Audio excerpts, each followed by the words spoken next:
Добрий Hello, this is Olga Tamanova and Ukraine Media Center in Ukraine Forum. It is the ninth year of war, 148th day of the full-scale invasion.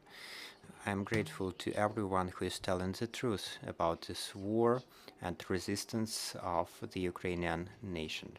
Right now at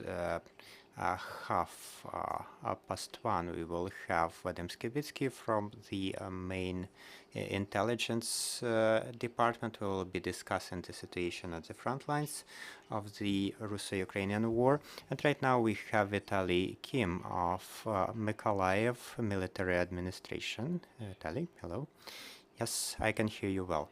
So, Vitaliy, we can see the information about the 7 missiles that have attacked Mykolaiv in the morning. Can you tell about the detail? Over the last day, there were 57 shells and 7 missiles, some of which have attacked the car wash and also an enterprise and our humanitarian headquarters, which was used to hold goods for children and other citizens. There are no people dead, 2 people injured. So we can see some statements of the Ministry of Defense of the Russian Federation. They are telling, each day that we have some important locations in the clinics, etc. So we probably need to get ready to the fact that Russians will be impacting our civilian infrastructure. They have not stopped doing that. They were attacking civilian infrastructure, and the things that Russians are saying should not really be paid attention to. They are attacking everything they can, and they pretend to have attacked some points of command. They are also saying that we are having them in apartments. It makes no sense. But what are the consequences? What are the destructions that Russians have committed over this time? Over the time of the war, there were about 7,700 facilities destroyed. There are over 30,000 of households disconnected from electricity supply network. There are 23,000 IDPs relocated from Mykolaiv region. What about the critical infrastructure? The critical infrastructure is still operational. We are starting winterization. There are some destructions which we are restoring currently. What about the potable water? We understand that it is a challenge for Mykolaiv. The potable water is being brought by vehicles. As I have mentioned before, the fastest option for the potable water to be available in the taps is for the armed forces of Ukraine to move towards Kherson and to liberate the territories from where the water is taken. So we have noticed that you have started this work with the sabotage groups informing the enemy about the locations. You have promised some rewards.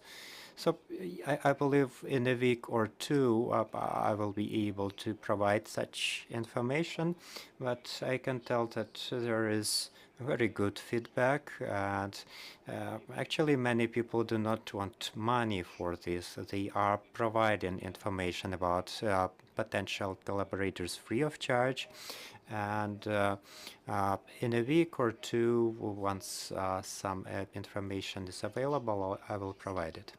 So uh, can you say at least some general number of such messages? Well, 96 over the last day, but not all of them contain the necessary information, but yeah, 96 over the last day. So, speaking of closing the city, what activities are you planning? Well, we are planning the activities together with the military. We are uh, planning to work against the sabotage groups, for the police and for the military to be properly engaged, and we will be checking the addresses where the collaborators can be potentially residing. So, dear colleagues, your questions, please.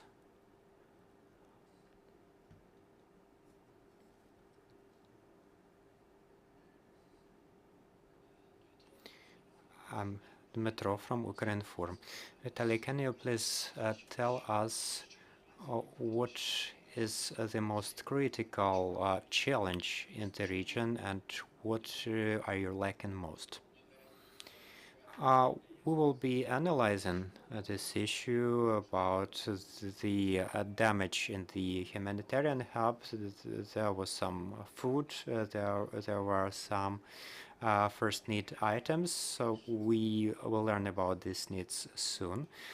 Right now, the main need in the region is, the need in weapons and ammunition, the needs of the armed forces of Ukraine, and also the trucks and UAVs.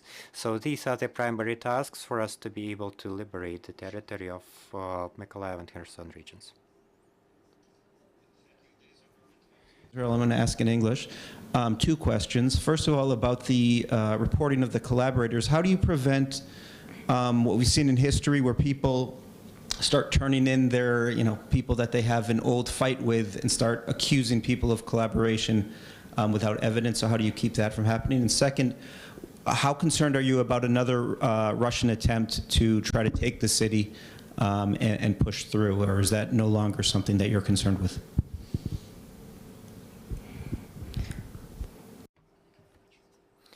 So I hope you could hear the questions.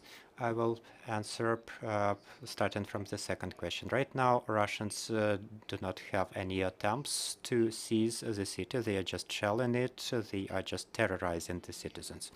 And as for your first question, in order to avoid witch hunting, we have analytical center since March, which is analyzing the potential collaborators, including the ones residing at the temporarily occupied territories.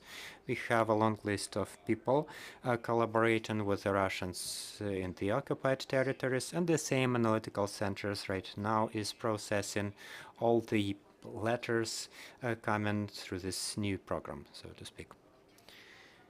Thank you. And now, Vitaliy, can you please tell us about the situation with the casualties? We can see the numbers going down. So are people more careful? Are they listening to your advice and following the air raid alerts?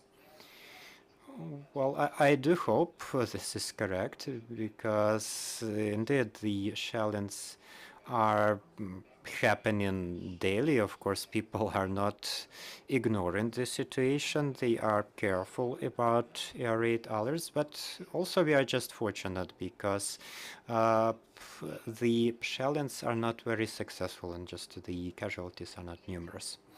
Thank you.